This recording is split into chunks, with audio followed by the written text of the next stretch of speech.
Well, hey everybody, I'm just going to do a real quick overview and rundown of the new depth chart tool in the CMM and how we use it and why. I know it's not a totally new concept. We've all been tracking our people with some kind of a diagram.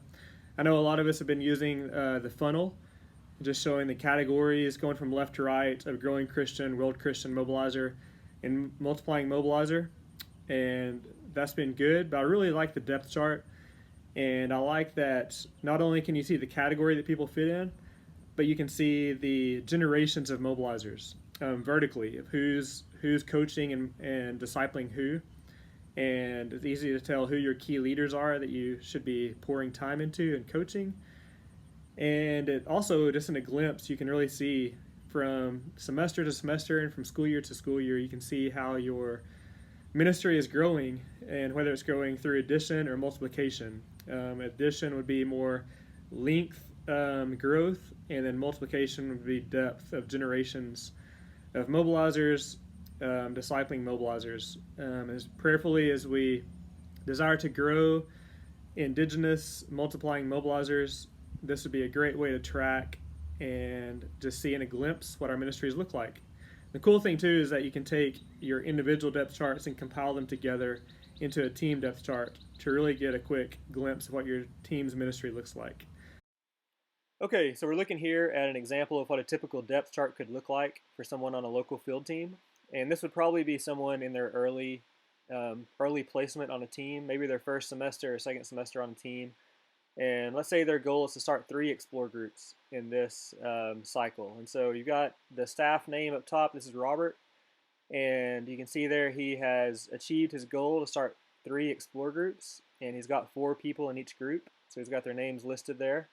And the names are not circled to show that these people are on the World Christian track, which means they are being discipled to become world Christians. And then during this semester, Robert meets a ministry leader of a large campus organization named Jimbo. And let's say that he realizes that Jimbo is already a world Christian, but his need is to be challenged to become a mobilizer. And so his name is circled to show that he's on the mobilizer track, which does not mean that he's necessarily a mobilizer yet, but he's being coached and equipped to mobilize his affinity group. Okay, so now we're moving on to the following semester or ministry cycle, and this is when things start to really get exciting and makes the depth chart start to look really fun. And we'll say again that Robert's goal is just to start 3 new explore groups, and he also wants to start discipling 3 mobilizers. And so you can see there on the left, he's got his 3 explore groups going, and he's got the names listed out there of the 3 groups.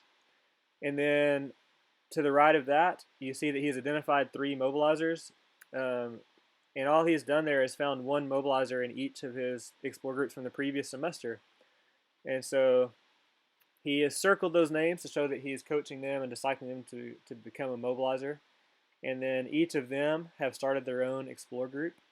So you see the names down there. That would be Legacy World Christians being developed. And then to the right of those names, you can see Jimbo, the mobilizer that Robert was helping last semester. And Jimbo has now identified 4 people in his organization that he's starting to develop as mobilizers to lead explore groups. And so you can see Jimbo has MM beside his name up there, which means he's on the multiplying mobilizer track now, which means not just that he's reproducing world Christians, but he's reproducing himself as a mobilizer.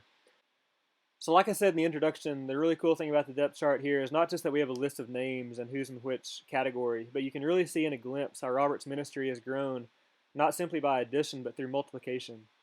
And by just identifying 4 key people to pour into and help them start their own ministry, how quickly Robert's ministry has grown to where in the first semester there were 12 names that were being equipped as world Christians, and now there are 37.